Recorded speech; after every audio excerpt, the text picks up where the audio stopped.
మీరు టైంని మేనేజ్ చేయలేరు. ఈ విషయం స్పష్టమవ్వాలి. ఎవరూ టైంని మేనేజ్ చేయలేరు.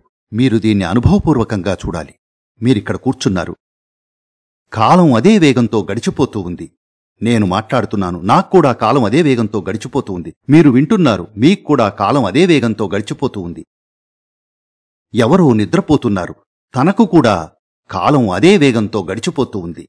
నిమిత్తమే లేదు. మీరేం చేసినా ఏం చెయ్యకపోయినా, మీరు మీ కాళ్లమీద నిలబడ్డా మీ తలపై నిలబడ్డా కాలం గడిచిపోతూ ఉంటుంది. జీవితంలో అదొక స్థిరాంశం.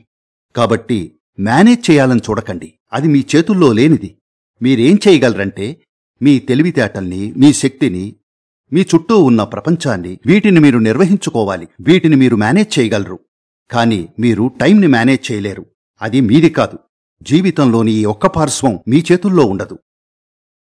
మీ జీవితానుభవం భౌతికతతో ముడిపడి ఉన్నంతకాలం, ఒకవేళ మీరు ఇక్కడ కూర్చోగలిగితే, భౌతికతతో సంబంధం లేకుండా ఉంటే, అప్పుడు మాత్రమే టైం మిమ్మల్ని తాకదు.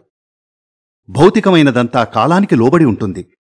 భౌతికతకు అతీతమైన దేనిపైనా కాలానికి ఎలాంటి ప్రభావం ఉండదు. అందుకే ఆధ్యాత్మిక ప్రక్రియ. ఆధ్యాత్మికతంటే గుడికి, చర్చికి లేదా మసీదుకి వెళ్లడం కాదు. మీరు వెళ్లొచ్చు, వెళ్లకపోవచ్చు, అది మీ వ్యక్తిగత నిర్ణయం. కానీ ముఖ్యమైన విషయం ఏమిటంటే, భౌతికానికి అతీతమైన ఒక పార్శ్వం మీకు జీవితానుభవం కావాలి. అప్పుడు మాత్రమే కాలం మీ చేతుల్లో ఉంటుంది.